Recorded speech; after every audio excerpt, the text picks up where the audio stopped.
Creative ಪುಸ್ತಕ ಮನೆ ವತಿಯಿಂದ ಆಯೋಜಿಸಲಾಗಿರುವ ಕ್ರಿಯೇಟಿವ್ ಪುಸ್ತಕಧಾರೆ 3 ಕಾರ್ಯಕ್ರಮದಲ್ಲಿ ಖ್ಯಾತ ಪತ್ರಕರ್ತ ಅಜಿತ್ ಹನುಮಕ್ಕನವರವರು ಕನ್ನಡದ ವಿವಿಧ ಲೇಖಕರ ಒಟ್ಟು 25 ಕನ್ನಡ ಕೃತಿಗಳನ್ನು ಲೋಕಾರ್ಪಣೆಗೊಳಿಸಿದರು.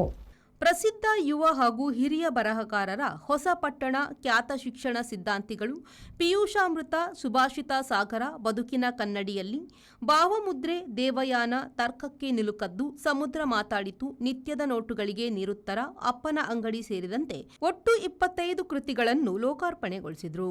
ಈ ಸಂದರ್ಭ ಮಾತನಾಡಿದ ಅಜಿತ್ ಹನುಮಕ್ಕನವರು, ನನ್ನ ಯಶಸ್ಸಿನ ಹಿಂದೆ ನನ್ನ ಪ್ರಾಥಮಿಕ ಶಾಲೆಯಲ್ಲೇ ಪ್ರಾರಂಭವಾದ ಮಾತುಗಾರಿಕೆ, ಬರವಣಿಗೆಗೆ ಶಿಕ್ಷಕರು ನೀಡಿದ ಪ್ರೋತ್ಸಾಹ ಅಪಾರವಾಗಿದೆ. ಯಾವುದನ್ನು ನಿರ್ಬಂಧಿಸುತ್ತೇವೋ ಅವುಗಳಿಗೆ ಜನರು ಅತ್ಯಂತ ಸದಭಿರುಚಿ ತೋರಿಸುತ್ತಾರೆ. ಮೊಬೈಲ್ ಎನ್ನುವುದು ಬೆಂಕಿ ಪೆಟ್ಟಿಗೆ ಇದ್ದಂತೆ. ಅದರಿಂದ ದೀಪನೂ ಹಚ್ಚಬಹುದು, ಮನೆಗೂ ಬೆಂಕಿ ಹಚ್ಚಬಹುದು. ಅವುಗಳನ್ನು ಬಳಸಿಕೊಳ್ಳುವ ಉದ್ದೇಶ ನಾವು ಬೆಳೆಸುವ ರೀತಿಯಲ್ಲಿದೆ ಎಂದರು. ಪೇಪರಲ್ಲಿ ಸುದ್ದಿ ಬರ್ತವೆ. ನನಗೆ ಬೆಂಗಳೂರಲ್ಲಿ ಅವಾಗ ಇಸ್ಕೊಂಡು ಹೋಗೋ ಅಭ್ಯಾಸ ಇದೆ. ಅಲ್ಲಿ ಜುಬ್ಬ ಪೈಜಾಮ ಹಾಕ್ಕೊಂಡು ಗಂಧ ಹಚ್ಕೊಂಡು ಸೇವೆ ಮಾಡ್ತಾ ನಿಂತಿರ್ತಾರೆ. ಪ್ರತಿಯೊಬ್ಬರನ್ನು ಕೇಳಿದ್ರೆ ಹೇಳೋದವ್ರೆ, ನಾವು ಆ ಮಲ್ಟಿನ್ಯಾಷನಲ್ ಕಂಪನಿಲಿದ್ವಿ, ಆ ದೇಶದಲ್ಲಿದ್ವಿ, ಸಾಕು ಅಂತ ಬಿಟ್ಟು ಇಲ್ಲಿಗೆ ಬಂದಿದ್ದೀವಿ ಅಂತಾರೆ ಅವರು. ಅಂದರೆ ಇರುವುದೆಲ್ಲವ ಬಿಟ್ಟು ಇರದುದರಡೆಗೆ ತುಡಿತಾ ಇದೆಯಲ್ಲ, ಅಂಥದ್ದೇ ಜೀವನ.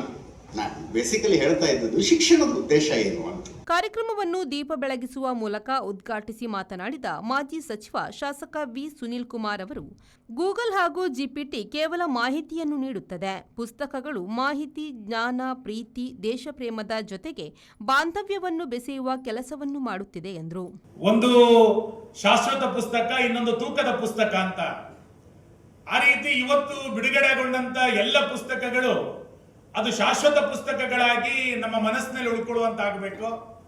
ಆ ಪುಸ್ತಕ ಇವತ್ತು ಕೇವಲ 25 ಪುಸ್ತಕ ಮಾತ್ರ ಅಲ್ಲ, 25 ಹೊಸ ಬೆಳಕುಗಳನ್ನ ಕ್ರೋಢೀಕರಿಸಿಕೊಟ್ಟಿದೆ ಅಂತ ನಾನು ಅನ್ಕೊಳ್ತೇನೆ.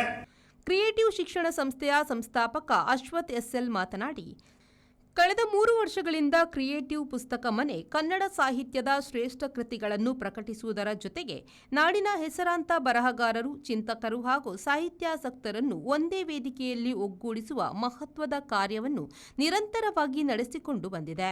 ಅದರ ಮುಂದುವರಿದ ಭಾಗವಾಗಿ ಈ ವರ್ಷದ 3ನೇ ಆವೃತ್ತಿಯ ಕ್ರಿಯೇಟಿವ್ ಪುಸ್ತಕಧಾರೆ ಕಾರ್ಯಕ್ರಮವನ್ನು ಹಮ್ಮಿಕೊಳ್ಳಲಾಗಿದೆ ಎಂದರು. ಪ್ರಬುದ್ಧ ಚಿಂತಕರ ಬರಹಗಳನ್ನು ಪ್ರಕಟಿಸತಕ್ಕಂಥ ಆಲೋಚನೆ, ಈ ಎಲ್ಲದರ ಸಮ್ಮಿಳಿತವಾಗಿ ಪುಸ್ತಕ ನಿರಂತರವಾಗಿ ಕಳೆದ 3 ವರ್ಷಗಳಿಂದ ಕೆಲಸ ನಿಭಾಯಿಸ್ತಾ ಇದೆ. ವಿಶೇಷವಾಗಿ ಕಳೆದ 3 ವರ್ಷಗಳಿಂದ 100ಕ್ಕೂ ಹೆಚ್ಚು ಕೃತಿ, ಅಂದ್ರೆ ಇವತ್ತು ಬಿಡುಗಡೆ ಆಗುವ 25 ಕೃತಿಗಳು ಸೇರಿದಂತೆ ಒಟ್ಟು 104 ಕೃತಿಗಳನ್ನ ಪ್ರಕಟಿಸಿ 1 ಲಕ್ಷಕ್ಕೂ ಹೆಚ್ಚು ಕೃತಿಗಳನ್ನ ಓದುಗ ವರ್ಗಕ್ಕೆ ತಲುಪಿಸುವಂತ ಪ್ರಯತ್ನವನ್ನ ಪುಸ್ತಕ ಮನೆ ಮಾಡಿದೆ.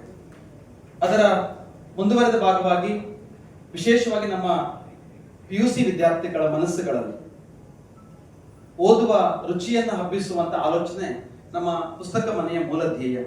ಕಾರಣ, ಇವತ್ತಿನ ಯುವ ಶಕ್ತಿಯ ಕೈಗೆ ನಾವು ಮುಂದಿನ ಜೀವನ ಬೆಳಗುವಂತಹ ಪುಸ್ತಕವನ್ನ ಕೊಟ್ಟಾಗ ಆ ಓದುವಿನ ಅಭಿರುಚಿ ಎಲ್ಲೋ ಒಂದು ಕಡೆ ಇವತ್ತಿನ ಕಾಲಘಟ್ಟದಲ್ಲಿ ನಾವು ನೋಡ್ತಕ್ಕಂಥ ನೀಟ್, JEE, CET ಅಥವಾ CACS ನಂತ ಹಲವಾರು ಸ್ಪರ್ಧಾತ್ಮಕ ಪರೀಕ್ಷೆಗಳ ಒತ್ತಡ.